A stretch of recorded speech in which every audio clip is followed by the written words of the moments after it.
నమస్తే. ఆంధ్రప్రభకి స్వాగతం. నేను ప్రియాకాష్. దేశవ్యాప్తంగా 5 రాష్ట్రాల్లో ఎన్నికల నగారా మోగింది. ఏ రాష్ట్రానికి ఆ రాష్ట్రం ప్రత్యేకం. అయితే ఇందులో వెస్ట్ బెంగాల్ ఎన్నికలు భారత్కు మరింత కీలకం. ఇండి కూటమిలో కీలకమైన నేత అయిన మమతా బెనర్జీ పాలిస్తున్న రాష్ట్రం ఇది. అదే సమయంలో దేశ భద్రతను రోహింగ్యాలు అక్రమ వలసదారుల నుంచి కాపాడాలంటే వెస్ట్ బెంగాల్లో అధికారమే ప్రధానమని భావిస్తున్న బీజేపీ వెస్ట్ బెంగాల్లో తాడో పేడో తేల్చుకోవడానికి సిద్ధమవుతున్నాయి. ఈ నేపథ్యంలో ఎన్నికల కమిషన్ కూడా ఫ్రీ అండ్ ఫెయిర్ ఎలక్షన్స్ జరగడం కోసం కీలక చర్యలు తీసుకుంటోంది. ఇప్పటికే ఆ రాష్ట్రంలో డీజీపీ సిఎస్లను బదిలీ చేయడం నుంచి అనేక పరిణామాలు చకచకా జరిగిపోతున్నాయి. ఈ నేపథ్యంలో వెస్ట్ బెంగాల్ రాజకీయాల్లో ఏం జరుగుతోంది, ఏ పార్టీ గెలిచే అవకాశం ఉంది అనే విషయాలను ఈ వీడియోలో తెలుసుకుందాం.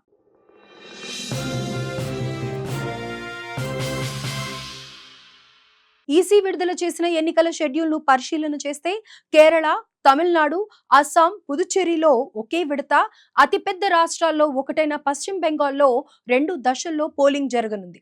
అయితే 2021లో జరిగిన ఎన్నికల్లో వెస్ట్ బెంగాల్లో 8 దశల్లో పోలింగ్ నిర్వహించగా ఈసారి మాత్రం 2 దశల్లో నిర్వహించాలని ఈసీ నిర్ణయించింది. 2021లో బెంగాల్ ఎన్నికల పోలింగ్ ప్రక్రియ సుదీర్ఘంగా సాగింది. మార్చిలో మొదటి విడత జరిగితే చివరి విడత ఏప్రిల్ 29న ముగిసింది.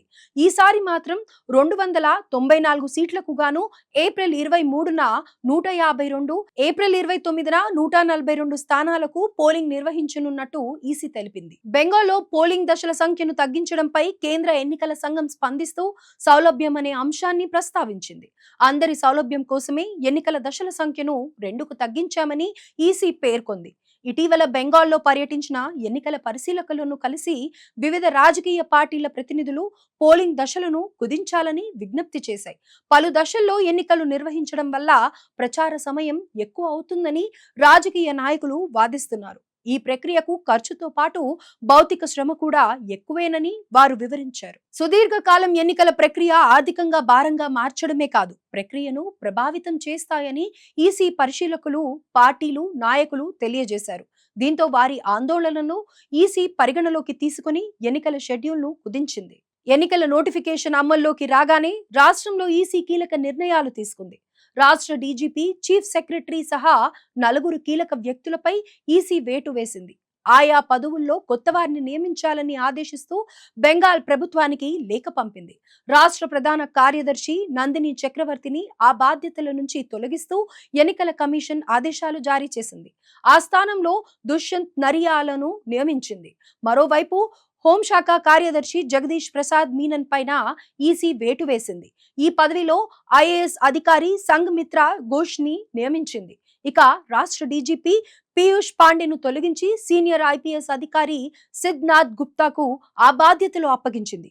కోల్కతా పోలీస్ కమిషనర్ గా ఉన్న సుప్రీతం సర్కార్ ను తప్పించి అజయ్ కుమార్ నందన్ ను నియమించింది. రాష్ట్రంలో ఎన్నికల సిద్ధం కోసం చేపట్టిన సమీక్ష తర్వాత వీరిని ఆ పదవుల నుంచి తొలగించాలని నిర్ణయించినట్లు ఈసీ తమ లేఖలో వెల్లడించింది. తొలగించిన అధికారులను ఎన్నికలు పూర్తయ్యేంత వరకు పోలింగ్ సంబంధిత విధుల్లోకి తీసుకోవద్దని ఈసీ ఆదేశించింది. తమ నిర్ణయాలు తక్షణమే అమలు చేయాలని, దీనిపై ఈ మధ్యాహ్నంలోగా నివేదిక సమర్పించాలని రాష్ట్ర ప్రభుత్వాన్ని సూచించింది. అయితే ఈసీ చర్యలను రాష్ట్ర ముఖ్యమంత్రి మమతా బెనర్జీ తీవ్రంగా ఖండించింది.